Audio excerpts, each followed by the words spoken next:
Hi everyone, I'm Jerry Ford and welcome to my studio. And today we're going to talk about quilting in your embroidery machine using a hoop. It can be done on pretty much any machine. This is a two-part video. This first part is I'm going to tell you how to prepare your quilt for using the embroidery machine to quilt it. How to put the quilt sandwich together, how to stabilize it, how to pin it, how to assemble a quilt sandwich when you don't have a really big space on a small table. The second part is more geared to Babylock and Brother owners who have machines that have cameras in them and have the ability to do on-screen designing, which is called the IQ Designer for the Babylock product.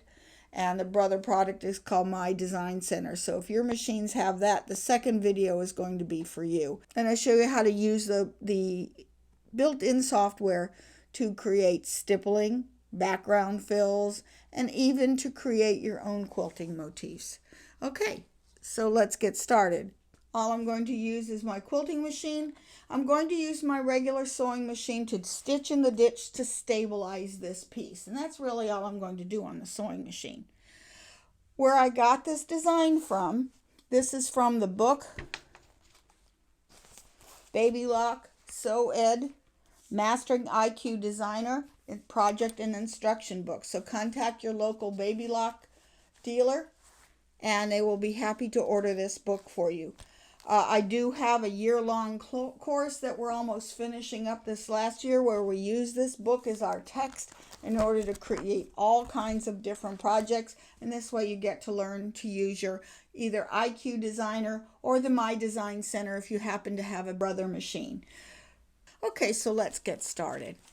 To prepare this top, what you want to do is you want to press it from the wrong side. And I like to use spray starch because I want to get all these seams nice and flat. You want to take your snip scissors and anywhere that a dark thread is going to stick out into a white background, you want to make sure that's good and clipped and out of the way, because if you don't clip them, you will definitely see them. So I'm going to go through and clip all of these little threads that might shadow from underneath of the white or any light color. Just fold it into quarters and I've pressed a line, a nice sharp press. You want your backing, your batting to be about 4 inches wider and taller than your quilt. And also give your backing a nice coating of spray starch and a nice press. And go ahead and fold it into quarters. It's not necessary to cut off the selvages. I just simply clipped. Take my batting the same size as my backing, and I'm going to fold it in quarters as well and make a nice crease. We're going to say, this is my table, okay? Because my days of crawling around the floor are not happening anymore. And you may not have a table big enough to lay your whole quilt back out flat. You want to find the center of your table, and it helps to have round toothpicks. So I'm going to take a piece of tape. And why are we doing this? Because we're going to work in like quadrants.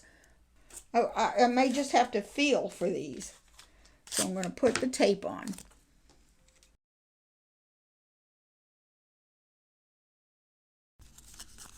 Okay. I'm using painter's tape because it's easy to remove. If it's bigger than your whole surface, your table, you might want to have some clamps or using painter's tape to secure things down. These are clamps that I like to use. I got these both at the dollar store, and what these are for is for putting at the end of your picnic table to hold your tablecloth down. That just clips over the side, and this does the same thing. It just clips over the side of the table. Well, let's just say this is a table.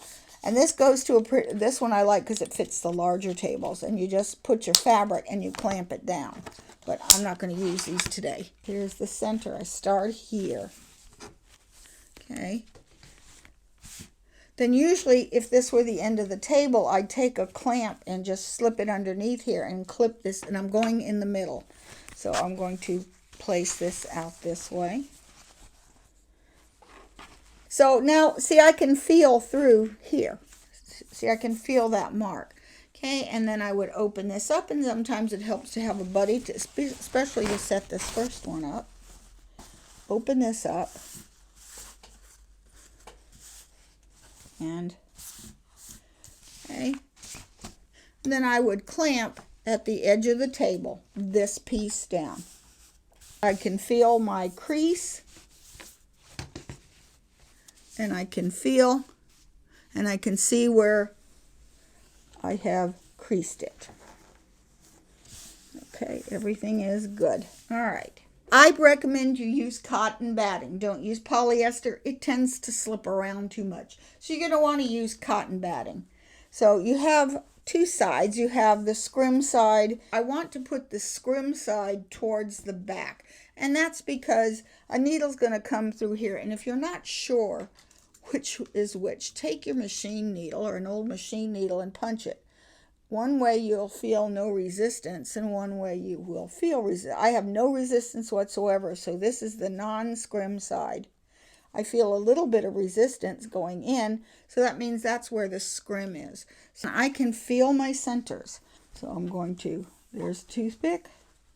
Here's my fold, which I can see on the backing. I'm going to spray here and place this here. Okay. And it is pretty much even with my toothpicks. If I'm not real comfortable with not spraying, I'll lift this up and just put a bit of spray. I spray my batting. Okay, so now that's good. Here's my crease and here's my toothpicks. Smooth it from the center out. Then this was where it does help to have a buddy. Then I'm going to lay this out and smooth it out. Okay. And this would hang off the edge of the table. I have my quilt top that I have folded in quarters. So here's my quilt top in quarters. Okay. Same thing. I can see that where the crease is. Spray this area here. Only this is small enough, I really don't need to spray. Okay, where's my toothpicks? Here they are. Here's a toothpick here, and there is my center. Okay, so I would lay this out on this area, and then do the same thing like we did before. Take the two ends. Usually what I do is I test this first to make sure I haven't messed up. Okay, that's going to fit, and here is where I would take pins, curved quilting pins. I'm going to stay away from the seam lines. And here's my edge of my table.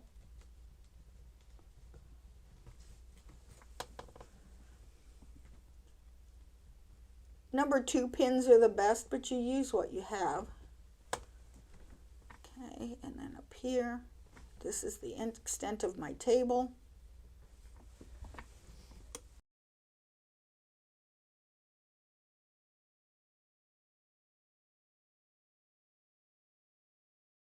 It is not basted until these pins are closed, because they can come loose. So it helps to use this tool or a grapefruit spoon to close all the pins. This center section is done, so I'm going to carefully pull this down. I'm come down to the end of the table. You might want to lift up to make sure everything is still straight, and it is. And then you can spray if you like and pin.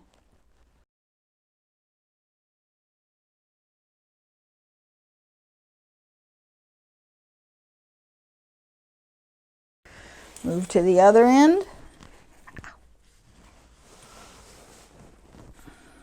More. Okay, and here's the end of my table. I'm just going to look up, peek up underneath. Everything is still good and straight. And I'm going to pin these edges.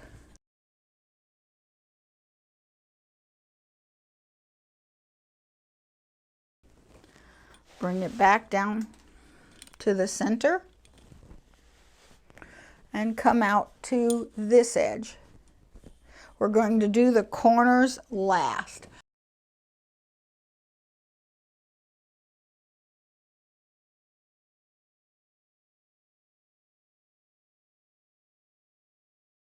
So I'm moving the corners onto the table. Here's my table below, making sure everything is good, and then pin this edge. Then you're going to do the 4 corners. And I will do those off camera.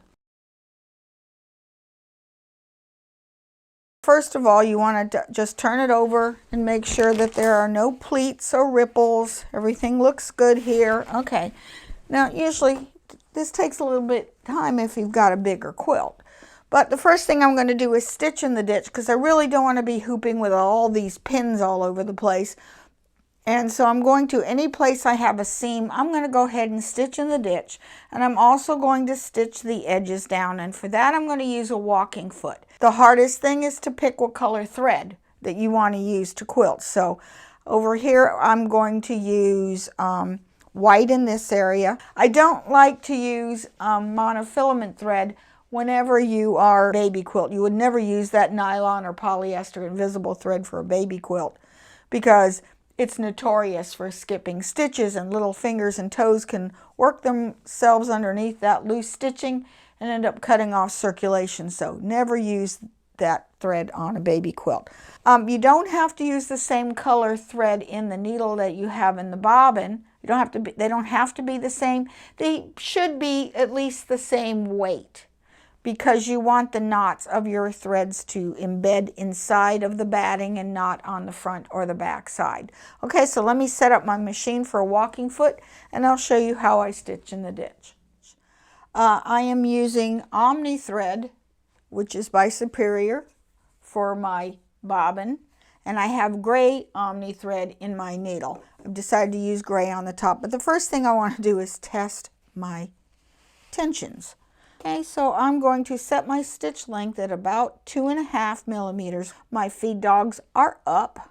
When you're putting on the walking foot, you do want to make sure that there's a hook right here that's going to go over top of this needle bar, so that when it goes up and when the needle goes up and down, the feed dogs on the top advance, because a walking foot is also called an even feed foot. Your machine has the teeth at the bottom. Your foot has the teeth at the top. It's actually also is a regulated stitch. But first I want to test. So I'm going to hold on to these threads, because I don't want them to go down. And I'm just going to, I'm not going to bother to knot. Okay. And I'm checking my tensions. I don't want to see or feel loops on the bottom. And I don't want to see or feel loops on the top. And I'm also checking that thread, so in stitch in the ditch, actually that's going to look pretty good. Ideally, you should start in the middle. However, it doesn't really matter. You've got an even feed foot anyway. So I'm going to start on this inside. And anywhere I've got a straight line, and I'm starting off the end, so I'm not even caring to bring my threads up. Okay, so I want to put the needle right in the ditch. I like these Rubbermaid drawer liners to use as the pads for quilting, because I can't stand the gloves. The gloves, I feel like I'm choking. I just don't like the gloves at all. So I can use these, and so what you do is you're going to slightly pull and just let the machine. I need to have better lighting. Okay. I know that's a little bit bright for the camera, but I can't see what I'm doing. Okay, so you want that needle just to go right inside. Some machines, the walking feet, if you have the digital dual feed, you can also get a stitch in the ditch foot that helps you to guide this a lot easier. I'm not using my digital dual feed. Okay, now this is not a perfect seam, because it's kind of L-shaped. So what I'm going to do is raise the needle, scoot it over to where it is right, put that needle down right in the corner. Okay, now when you're stitching in the ditch, you have what I call the high side and the low side.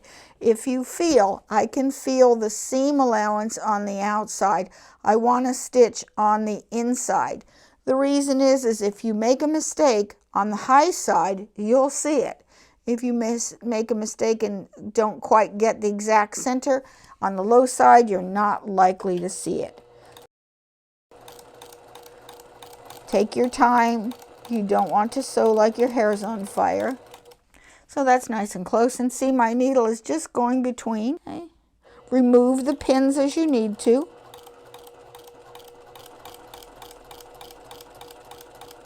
And I am pulling, I'm almost pulling a little forward and out, almost like a breaststroke here. So I'm pulling out to open that seam.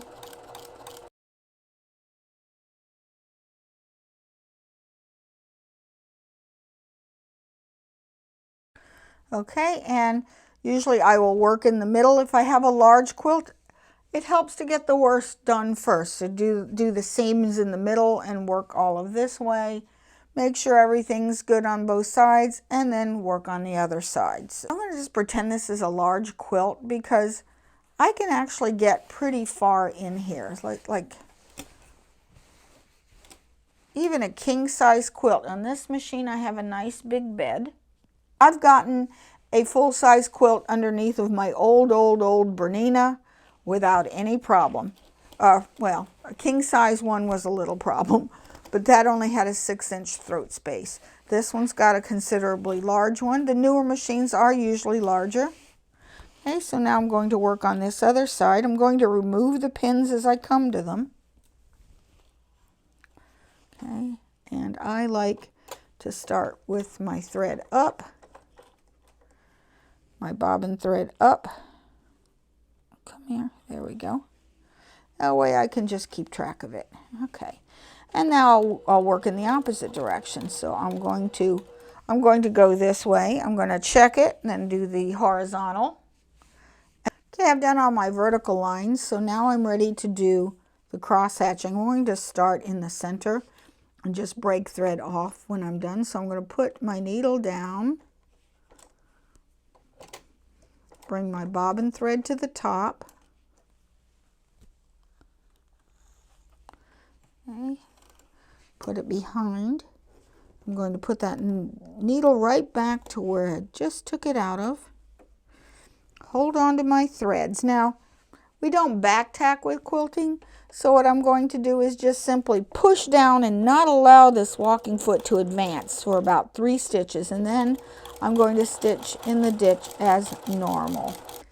I don't know if you can see this on camera, but over here where I went off a little bit, you can't see it. You really can't see it. But this is the high side, and notice I can see it. It's only a little bit. Am I going to take that out? No, probably not. I don't take things out and resew them the day where I do it. If something is off, I will probably come back later, put a pin over here, leave it overnight, look at it the next day, because you may see it with different eyes and you decide it does not really need to come off. Okay, and so I do this corner the same way. And see where I started, there is no knot on the back. It is perfectly flat. I don't want to see the knots on the back. Okay, and so the same thing, I would stitch these two, then these two. And then after I do that, we're going to go all around the edge and seal it down. Okay. So now that I've done all the interior work, I'm going to go ahead and stitch all the way around so I can stabilize the edges of the quilt. So I'm just going to stitch within 1/8 of an inch around the edge.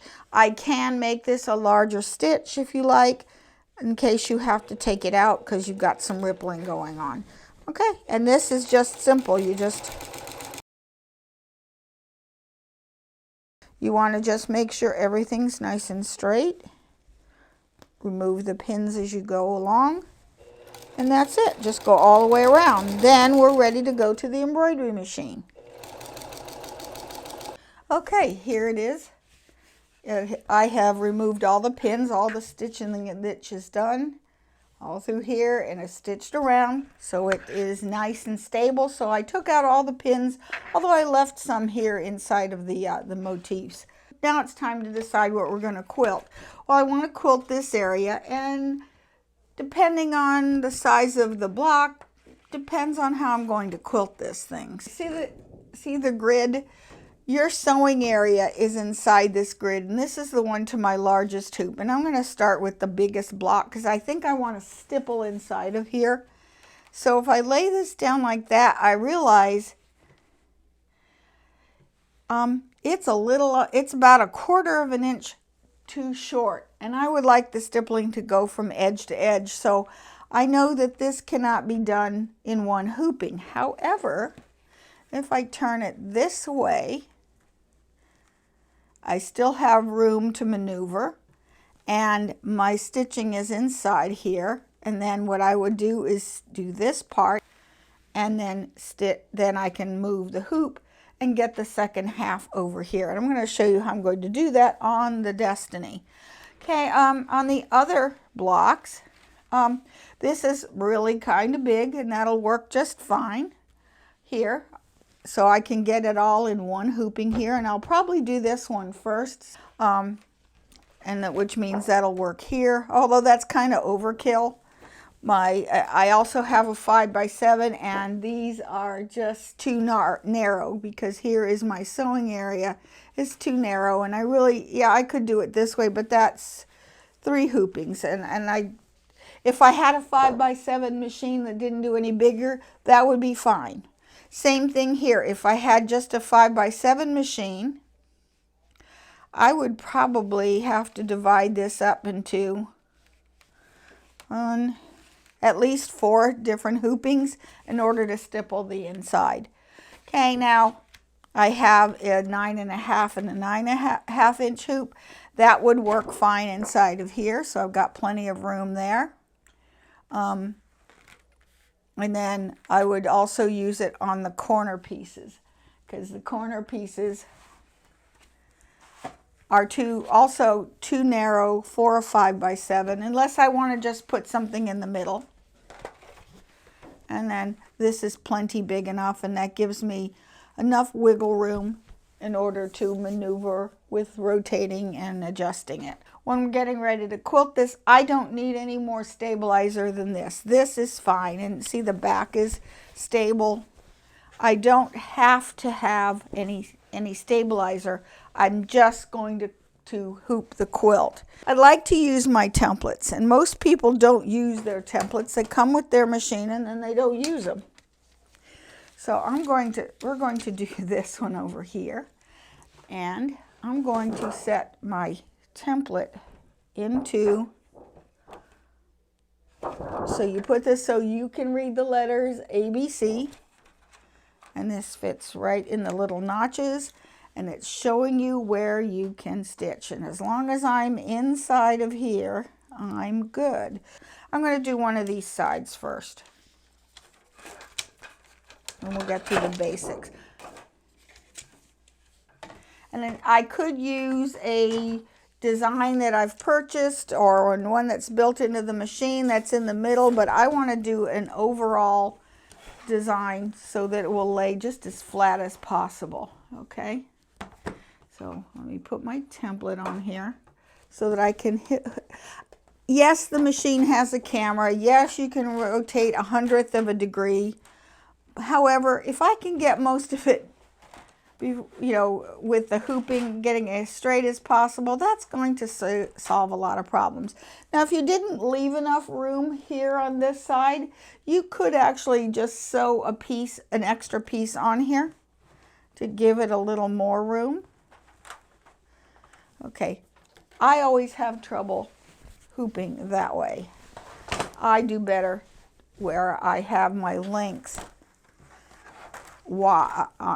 my arms, and that way I can control this width. Okay, let's put this template back in,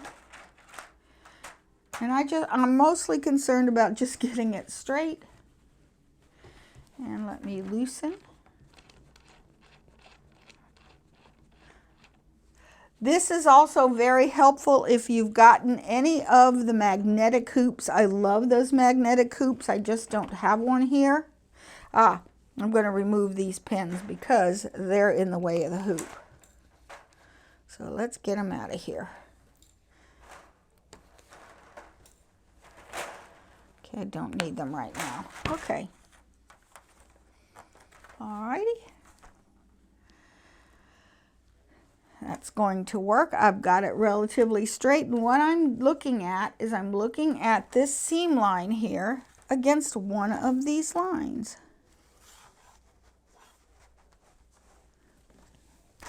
And that's really crooked. Okay.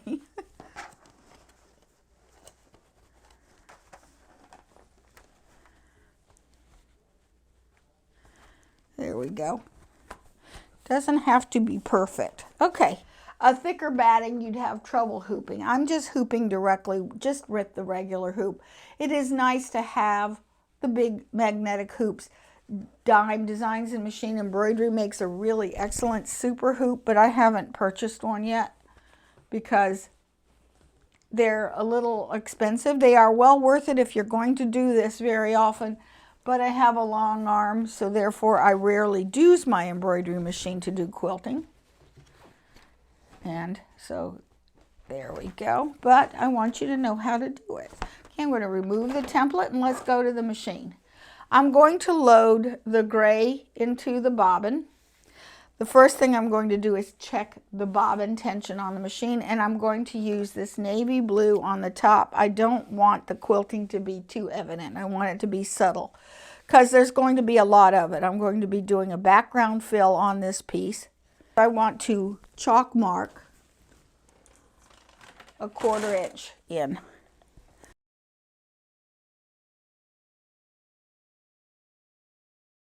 This is, I just want to know where my seam line is when I put the camera on, just so it's easier to see. Same thing, it's hard to see here. So I'm going to be using my camera, so I'm putting this, I'm just making this chalk line a little more prominent so I can see where the edges are, because on the camera sometimes it's a little hard to see. Okay, let's go to the machine.